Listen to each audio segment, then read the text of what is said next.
Oh, hey gang. How's it going today? Hope everybody's doing really good.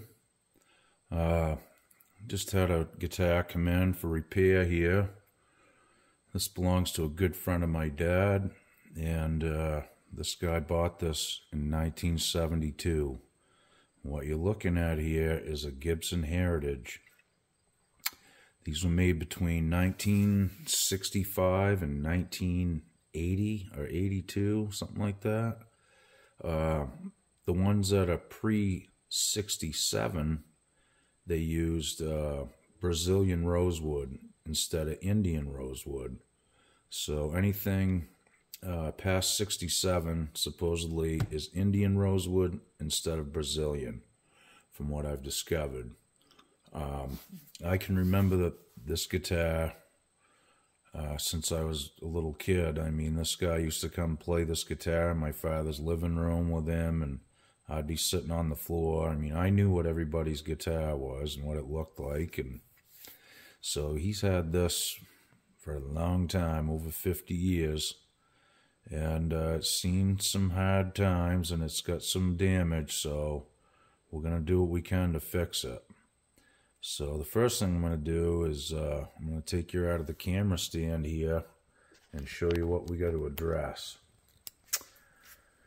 Okay, so first thing, the top is sunk in multiple places, especially right off the edge. It's hard to see this, but there's a bump all the way around the edges of this. And I'm going to spin it around in a second and show you some more issues we got to fix. A little bit of Velcro there. And there's the tag. It's been refretted, from what I understand. I don't know who did the work, but it looks okay. Not too bad. There's the headstock. You can barely make out Heritage, but it is what it is. Okay, so I'm going to spin it around and show you one of the problems I'm going to address first. Okay, so first on the list is this big gaping crack right here. And that body is sunk down a lot right there. So we got to get that pushed back up and glued, and get a cleat under there, something to hold that. The other issue is it's diving down here. This guitar probably more than likely needs a neck reset, but I'm not gonna get that deep into it. I don't think the guy wants to either, so I'm just gonna address what I can, fix the crack. It's got really heavy gauge strings on it. Those are going to go too. We're going to put some light gauge strings on it so it doesn't pull so hard on this old top. And other than that, I think that's probably all we're going to do to it. Try to do a setup on it as best we can.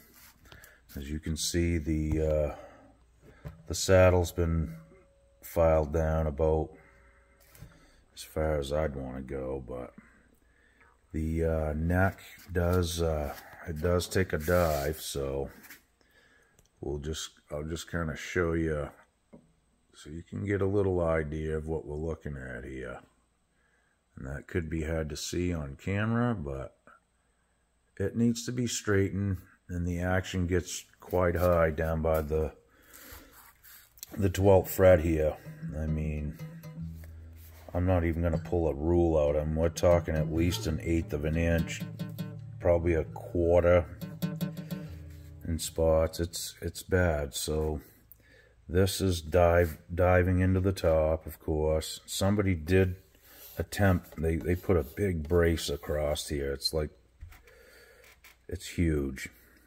Anyway, I'll try to get some video of that when I get the strings off. So the first move is to take the strings off and look inside the guitar and see what's in there and what isn't. Okay, so that's going to be our first move. Here we go. Okay guys, so I got I got this pushed back up. I got my fish glue out. It's warming up right now. What I did, I took a wooden dowel and put it inside and made a couple shims and wedged that dowel in there, you know, and pushed this crack up. Now, I need to put a cleat underneath there to hold it, but I can't do it right now because there's a brace that comes right to here and it stops right about there. And it's broke right across there. So what I really need to do is try to glue this now, let it dry, and then I'm going to try to take that stuff out because I got my blocking in the way. There's just no other way to do this. And once this is glued and dried, I'll take the blocking out and hopefully it will hold. Maybe it won't, but if it doesn't, then I'm going to have to go to a different option. But I think it should. And I've got some other braces, dowels up in here to hold it. So if I can just get this one out after I glue it, then I can put a cleat in there and I'll wedge that cleat up in there and glue that, or hold it with magnets, or however is easiest. So right now we're letting the glue warm up, and we're going to put some glue in this bad boy. Okay, hang on. Okay guys, here's something else I just noticed. This has had a partial refret. I'm going to say 1, 2, 3, 4, 5, 6, 7 frets. Okay. How do I know? Look at the difference in the height. The ones on the left, I'm pretty sure are original. The ones on the right are new. They're a lot taller. The other thing, you can see that this didn't come out through the binding and these ones do. So that's definitely been refretted. 7 frets. So we're going to have to look into that too and maybe address some of that in the setup, because, you know, it's going to be tricky to set this up like that. So the beat goes on. Just so you guys know, this is the fish glue I'm using. It's called Bench Q fish glue, and it comes from Searsport, Maine. I bought this on eBay. Okie doke. Okay guys, we're letting the fish glue warm up a little bit. I don't know if you guys have seen this before. No, it's not Swedish. What you do, I made this out of some clear gas line and a suction cup. I melted a hole through the center, and I used this big puffer ball, and that's how I pump the fish glue down through the cracks. I'm going to show you right now. Okay guys, I also wanted to make mention about letting the fish glue warm up. I keep it stored in the refrigerator and it lasts a lot longer. So when I take it out, I just let it warm up for a minute and then take some out and put it back in the fridge, and only what I need to use, I just let that warm up for a few more minutes and then you're good to go. Okay, here we go. We're going to get the fish glue on. What you do, this is the crack right here. So we're going to take some fish glue, and we're going to put some fish glue right across this crack. And I like to go across it like this because it kind of hooks in the crack and pushes some down in there. So I'm going to get a little bit more out. And fish glue works as well as hide glue. I mean, you can do it with hide glue too, but you have to heat that up and all that first. So this cleans up really easy too. Just some warm water and a cloth and you're good to go. Okay, so now we're going to take this pump that I made. We're going to set that right down on there. And we're going to push that glue down through that crack. There we go. Now, you can do this with just a suction cup too. You know, you can just push down on it like that, but my theory is when you pick up on the suction cup, it kind of pulls it out of there. So you can keep pushing air through this as you pick up on it. and it doesn't lose any. So, and I mean, that will drive that right through that crack. Works really good. I mean, you could probably make these out of, you know, a rubber ball and a piece of gas line, you know what I mean, and a suction cup. This was just stuff I had laying around. So we're going to give that a couple passes across there and push that through really good. And, you know, you can just hold constant pressure on it too, like that, and it'll force it. So this works really good, and it's not that hard to make. So